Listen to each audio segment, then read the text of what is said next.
It's time for number 7 in my series of comic book movie reviews. Oh shit, wrong one.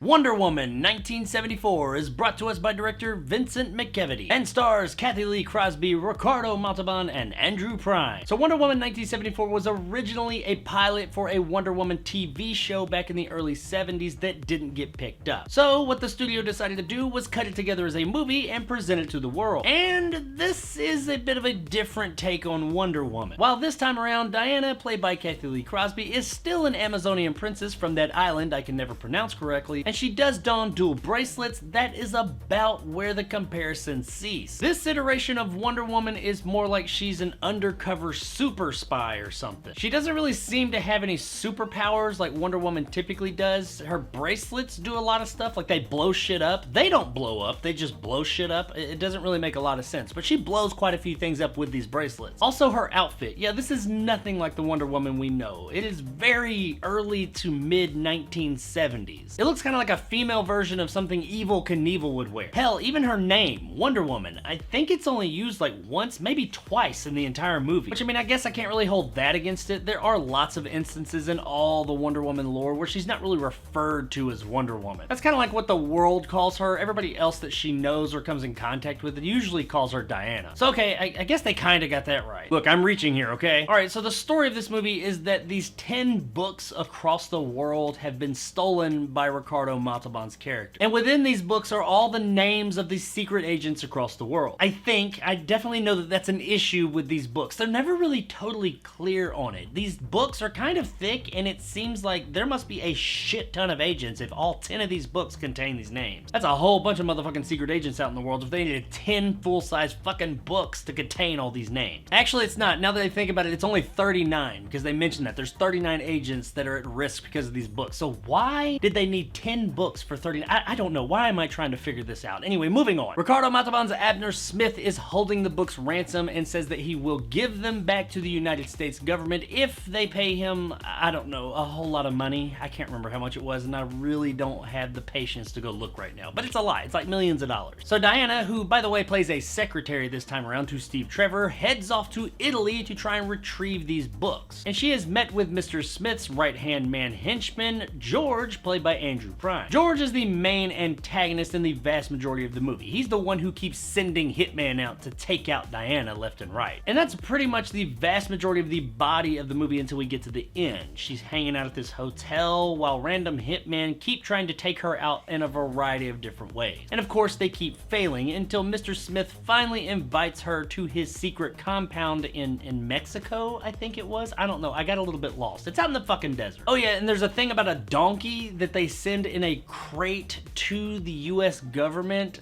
and that somehow tells them that yeah, it's gonna be in Mexico, and you have to put the money in saddlebags, put it on this donkey, and send it into the desert, and it'll know where to go, or some shit like that. I'm not 100% sure. It was kind of difficult to follow. They did not really explain a lot, but there is a fucking donkey that shows up in a crate. And then Diana tracks it into this ghost town like thing where Matamon's like evil lair ends up being in a mountain, I think, and just some shit happens and she Wonder Womans. Yeah, this movie's really fucking weird. It is very mid-70s. Now all that being said, I'm gonna say that I was actually fairly entertained while watching this. It is ridiculous as all get out, and it has pretty much fuck all nothing to do with Wonder Woman for the most part, but it was entertaining for the hour and change that I watched it. Nobody is taking anything seriously here, and they all know that they're just playing in this goofy ass TV pilot that's probably never gonna make it anywhere. Kathie Lee Crosby, while I wouldn't necessarily say she's playing Wonder Woman, but as this secret agent type who they call Wonder Woman every now and then, is actually really enjoyable. She seems like she's having a great time doing this. Lots of winks and nods more or less at the camera as this thing goes on. It was really fun to watch her have have her back and forth with Andrew Prine's George. He too, much like everybody else, is having a great time hamming it up here. And of course, there's the always wonderful Ricardo Matamon. This guy is great in everything, and I loved him here. Hell, I love this guy in anything. He could be in the most dog shit movie, and he will absolutely always be the best part of the flick. Zorro the Gay Blade. That's all I'm gonna say. Go check it out. So even though all these performances are hammy and goofy as all get out, they're all a really good time with this goofy little, surprisingly entertaining little story. Now, from a production standpoint, this movie is pretty much what you would expect from a mid-70s TV pilot. I can't go as far as to say it looks good, but it fits in the times with what they did when it came to comic book shows and stuff like that back then. Don't go in expecting Wonder Woman 2017. Go in expecting something like Batman 66 or the Spider-Man show back in the day. Set your expectations there, and I think you could actually have a pretty good time with this flick. Guys, there's not much more I could say about this movie. It's barely a movie. It's a TV pilot that they recut into a movie. And even though it does have mid-70s TV production values and it's really goofy, corny, and doesn't always make a lot of sense, it was entertaining. I mean, it wasn't great. I'm probably never gonna watch this thing again, but for the time I spent with it, I surprisingly enough had a pretty good time. And it wasn't the story that did it, it's mostly the performances. Everybody here is having such a good time on this corny little goofy journey, you can't help but join along on the ride. And while it's never gonna be one of the greats, that infectious energy from the cast makes it absolutely worth streaming.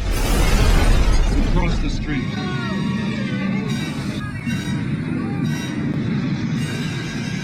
I was actually kind of surprised at how much fun I had with this movie. It wasn't great. I wasn't just like blown away by it, but the fact that I actually wasn't bored out of my fucking mind is what really surprised me the most. So if you don't have anything else to do for the night, if you're looking for some corny, goofy 1970s fun, check out Wonder Woman 1974, and I think if nothing else, you'll have a good time watching these well-known actors hamming it up for the night. So there it is, guys, my review of Wonder Woman 1974. If you enjoyed and want more content like this, hit that subscribe button and help my little channel grow. If you want to help out the channel, check out my Patreon in the description below and become a jarhead and get some of the awesome benefits that go along with that, like these guys. And possibly join my top tier and become a bad motherfucker like my man Greg. If you liked what I had to say, give me a like. If not, let me know in the comments below why. And as always, stay sexy, Themyscira. Got it!